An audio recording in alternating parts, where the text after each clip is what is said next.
Hello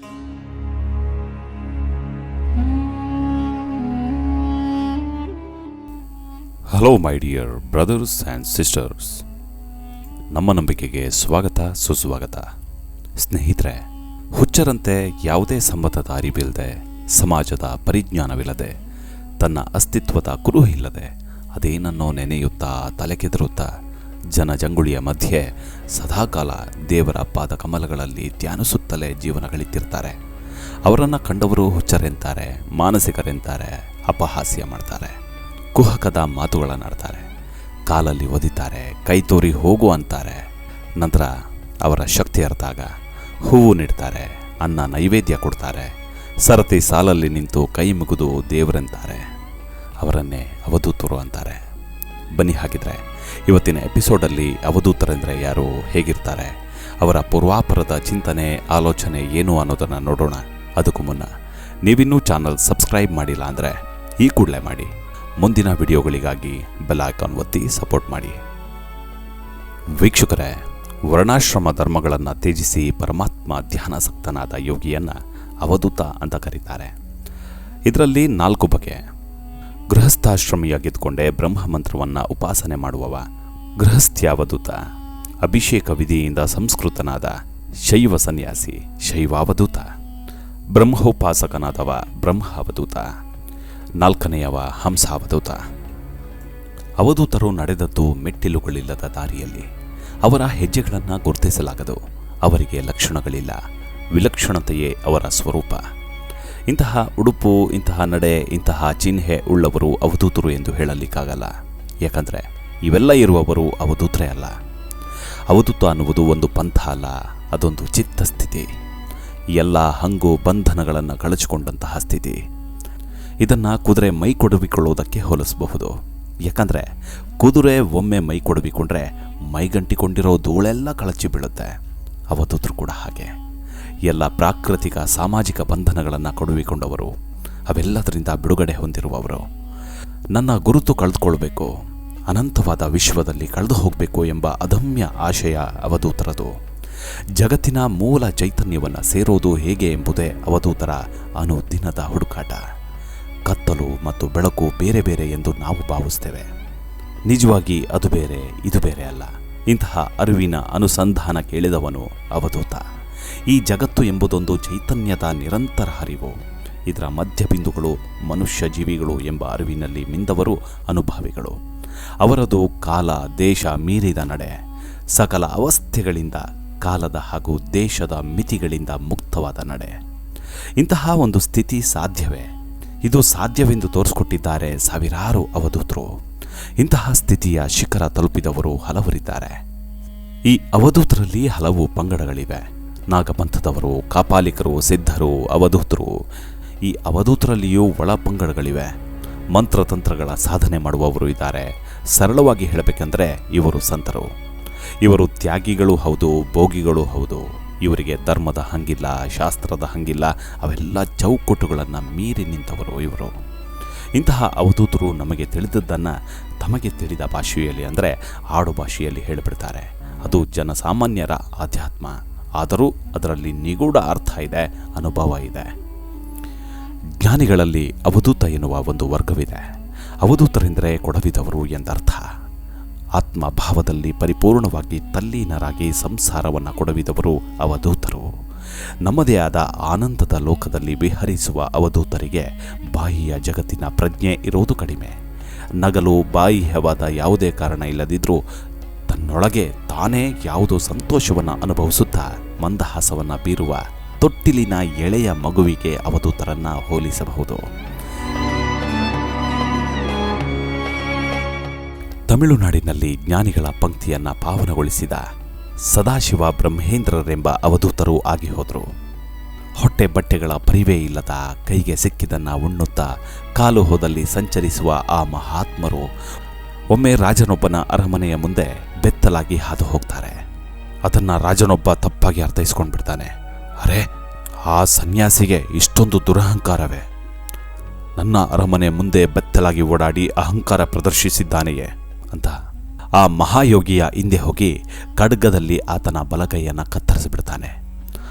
ಆತ್ಮಾನಂದದಲ್ಲಿ ಆಳವಾಗಿ ಮುಳುಗಿ ದೇಹದ ಪರಿವೇ ಇರದ ಆ ಸಂತ ಕತ್ತರಿಸಲ್ಪಟ್ಟ ಭುಜದಿಂದ ರಕ್ತ ಧಾರಾಕಾರವಾಗಿ ಸುರಿತಿದ್ರೂ ಅದರ ಕಡೆ ಗಮನನೇ ಇಲ್ಲದೆ ಹಾಗೆ ನಡೆದು ಬಿಡ್ತಾರೆ. ರಾಜನಿಗೆ ಆಶ್ಚರ್ಯ ಆಗ್ಬಿಡುತ್ತೆ. ಅವರ ಕಾಲಿಗೆ ಬಿದ್ದು ಬಿಡ್ತಾನೆ.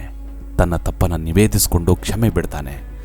ಸದಾಶಿವ ಬ್ರಹ್ಮೇಂದ್ರರು ಒಂದ್ಸಲ ನಗಾಡಿ ತನ್ನ ಎಡ ಹಸ್ತದಿಂದ ಕತ್ತರಿಸಿದ ಬಲಭುಜವನ್ನು ಒಮ್ಮೆ ಸ್ಪರ್ಶಿಸ್ಕೊಳ್ತಾರೆ. ಅದು ಮೊದಲಿನಂತಾಗ್ಬಿಡುತ್ತೆ. ಮೊದಲೇ ಆಶ್ಚರ್ಯಗೊಂಡಿದ್ದ ರಾಜ ಈಗ ಸಂಪೂರ್ಣನಾಗಿ ಶರಣಾಗ್ಬಿಡ್ತಾನೆ. ಅವರ ಆಕರ್ಷಣೆಗೆ ಒಳಗಾಗಿ ಅವರ ಹಿಂದೆಯೇ ಓಡ್ಬಿಡ್ತಾನೆ. ಉಪದೇಶಕ್ಕಾಗಿ ಅವರನ್ನು ಕಾಡ್ತಾನೆ, ಬೇಡ್ತಾನೆ. ಕೊನೆಗೂ ಅವರ ಪಾದವನ್ನು ಬಿಡದೆ ಹಿಡಿದು ಕೇಳ್ತಾನೆ, ನೀವು ಅನುಭವಿಸುತ್ತಿರುವ ಆನಂದಮಯ ಸ್ಥಿತಿ ನನಗೂ ಬೇಕು, ದಾರಿ ತೋರಿಸಿ, ಉಪದೇಶಿಸಿ. ಕರುಣೆಗೊಂಡ ಸದಾಶಿವ ಬ್ರಹ್ಮೇಂದ್ರರು ಕೇಳ್ತಾರೆ, ನಾನು ಹೇಳ್ದಂತೆ ಮಾಡ್ತೀಯಾ? ರಾಜ ಹೇಳ್ತಾನೆ, ಖಂಡಿತವಾಗ್ಲೂ ಮಾಡ್ತೀನಿ. ಸದಾಶಿವ ಬ್ರಹ್ಮೇಂದ್ರರು ಆ ರಾಜನಿಗೆ ಒಂದು ವಾಕ್ಯವನ್ನು ಉಪದೇಶ ಮಾಡ್ತಾರೆ. ನಿನ್ನ ಮನಸ್ಸಿಗೆ ಏನನ್ನ ಮಾಡಬೇಕೆನ್ಸುತ್ತೋ ಅದನ್ನು ಮಾಡಬೇಡ, ಇಷ್ಟನ್ನು ಹೇಳಿ ಆನಂತರ ಅಲ್ಲಿಂದ ಹೊರಟು ಬಿಡ್ತಾರೆ. ರಾಜನಿಗೆ ಸ್ವಲ್ಪ ಹೊತ್ತಿನ ನಂತರ ಅರಮನೆಗೆ ಹೋಗ್ಬೇಕನ್ಸುತ್ತೆ. ಆದರೆ ಗುರುಗಳ ಉಪದೇಶದ ನೆನಪಾಗತ್ತೆ. ಅಲ್ಲೇ ಕುಳಿತುಕೊಳ್ತಾನೆ. ಯಾರನ್ನಾದರೂ ಮಾತನಾಡಿಸ್ಬೇಕು ಅಂತ ಅನಿಸುತ್ತೆ, ಮಾತನಾಡಿಸಲ್ಲ. ಏನನ್ನಾದರೂ ತಿನ್ನಬೇಕು ಅಂತ ಅನಿಸುತ್ತೆ, ತಿನ್ನಲ್ಲ. ನಿರಂತರವಾಗಿ ಬಯಕೆಗಳೊಂದಿಗೆ ಹೋರಾಡ್ತಾನೆ. ಕಾಲಕ್ರಮೇಣ ಅವನ ಮನಸ್ಸು ಬಯಕೆಗಳನ್ನು ಕಳೆದುಕೊಂಡು ನಿಶ್ಚಲ ಆಗಿಬಿಡುತ್ತೆ. ಬಾಹ್ಯ ಪರಿವೇ ಇಲ್ಲದೆ ಅಂತರಂಗ ಆನಂದದಲ್ಲಿ ನೆಲೆ ನಿಂತುಬಿಡುತ್ತೆ. ಕಾಲಕ್ರಮೇಣ ಆತ ಕೂಡ ಒಬ್ಬ ಅವಧೂತ ಆಗ್ಬಿಡ್ತಾನೆ. ಮನಸ್ಸು ಒಂದು ಸರೋವರ ಇದ್ದಂತೆ, ಬಯಕೆಗಳು ತರಂಗಗಳಂತೆ. ಅಲೆಗಳ ಅಬ್ಬರ ಇರುವ ಸಮುದ್ರದಲ್ಲಿ ಚಂದ್ರನ ಪ್ರತಿಬಿಂಬ ಸರಿಯಾಗಿ ಕಾಣಿಸೋದಿಲ್ಲ. ಹಾಗೆ ಬಯಕೆಗಳು ಚಂಚಲವಾದ ಮನಸ್ಸಿನಲ್ಲಿ ಆನಂದಮಯವಾದ ಸ್ವರೂಪ ಕಾಣಿಸೋದಿಲ್ಲ. ನಿಮಗೆ ಆನಂದದ ಅನುಭೂತಿ ಬೇಕಿದ್ರೆ ಬಯಕೆಗಳನ್ನು ಕಳೆದುಕೊಂಡು ನಿಮ್ಮ ಮಾನಸ ಸರೋವರನ್ನು ನಿಸ್ತರಂಗಗೊಳಿಸಿ.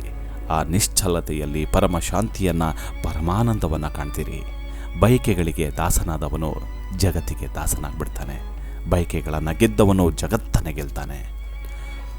ಅವಧೂತ ಬಾಹ್ಯ ವಿಷಯಗಳನ್ನೆಲ್ಲ ತ್ಯಜಿಸಿ ವಿವೇಕಾದಿ ಸಾಧನ ಚತುಷ್ಟಯ ಸಂಪನ್ನನಾಗಿ ಯಮ, ನಿಯಮ, ಆಸನ, ಪ್ರಾಣಾಯಾಮಾದಿ ಯೋಗ ಸಾಧನೆಗಳನ್ನು ಸಾಧಿಸಿ ಆತನು ಸಪ್ತ ಭೂಮಿಕೆಗಳಾದ ಸುಖೇಚ್ಛೆ, ಆತ್ಮವಿಚಾರ, ನಿಸ್ಸಂಗ ಈ ರೀತಿ 3 ಭೂಮಿಕೆಯನ್ನು ದಾಟಿ 4ನೆಯದಾದ ವಾಸನಕ್ಷಯ ಸ್ಥಿತಿಯಲ್ಲಿ ವಿಹರಿಸ್ತಿರ್ತಾನೆ. ಅವಧೂತ ಸ್ಥಿತಿ ಮಾನವರಿಗೆ ಅರ್ಥ ಆಗಲ್ಲ. ದೇಹದ ಮೇಲಿನ ಬಟ್ಟೆ, ಬರೆ, ವಸ್ತ್ರಗಳ ವಿವೇಚನೆ ಇರುವುದಿಲ್ಲ.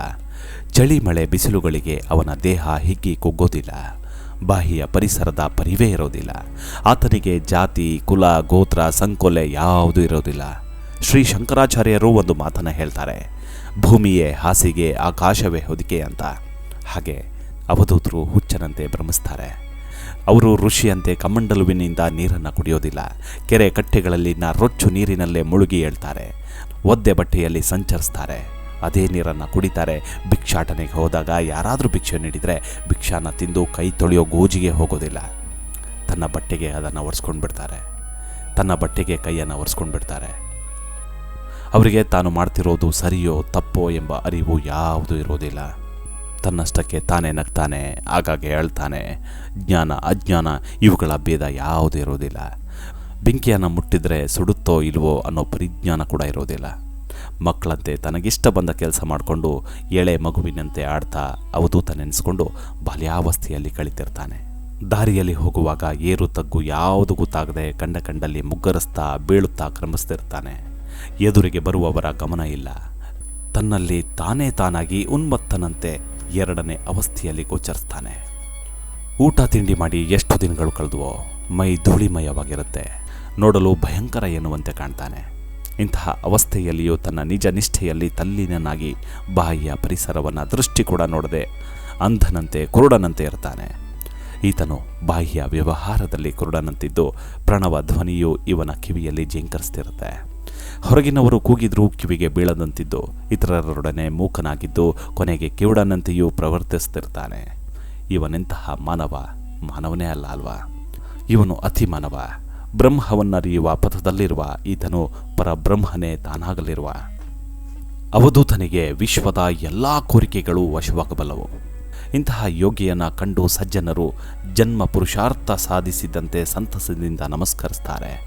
ದುರ್ಜನರು ಆತನನ್ನು ಕೋಲಿನಿಂದ ತಿವಿತಾರೆ. ಮಕ್ಕಳು ಆತನ ಮೇಲೆ ಕಲ್ಲೆಸಿತಾರೆ, ಹುಚ್ಚನೆಂದು ಕೂಗ್ತಾರೆ. ಇದ್ಯಾವುದರ ಪರಿವು ಅವಧೂತನಿಗೆ ಇರೋದಿಲ್ಲ. ಅವನು ಇವೆಲ್ಲಕ್ಕೂ ಅತೀತನು. ಯೋಗದಿಂದ ಮುಕ್ತಿ ಎಂಬುದು ಚೆನ್ನಾಗಿ ತಿಳಿದುಕೊಂಡಿರ್ತಾರೆ. ಇವನು ಅವಧೂತನಾಗಿರುವನು. ಇದೊಂದು ವಿಶಿಷ್ಟ ಸ್ಥಿತಿ. ಸಾಮಾನ್ಯರು ಗುರುತಿಸೋದು ಕಷ್ಟವೇ. ಅವರ ಮೆಚ್ಚುಗೆ ಪಡೆಯುವುದು ಇನ್ನೂ ಕಷ್ಟ. ಆದರೆ ಶುದ್ಧ ಮನಸ್ಸಿನವರನ್ನು ಅವರು ಉತ್ತಮ ರೀತಿಯಲ್ಲಿ ತುಂಬ ಪರಿಚಯಸ್ಥರೇನೋ ಅನ್ನುವಂತೆ ಮಾತನಾಡಿಸ್ತಾರೆ. ಪ್ರೀತಿಯಿಂದ ಜೊತೆಗಿರ್ತಾರೆ. ಆದರೆ ಯಾವಾಗ ಎಲ್ಲಿ ಹೇಗಿರ್ತಾರೆ ಅಂತ ಯಾರೂ ಊಹಿಸ್ಕೊಳ್ಳೋಕ್ಕೆ ಸಾಧ್ಯನಿಲ್ಲ. ಅವರೇ ನಿಜವಾದ ಅವಧೂತರು, ದೈವಿ ಸಂಬೂತರು. ಇದೇ ಸತ್ಯ, ಪರಮನಿತ್ಯ. ಇವಿಷ್ಟು ಈಗಿನ ಮಾಹಿತಿ ಸ್ನೇಹಿತರೆ. ಮತ್ತೆ ಭೇಟಿಯಾಗೋಣ. Take care. ನಮಸ್ಕಾರ.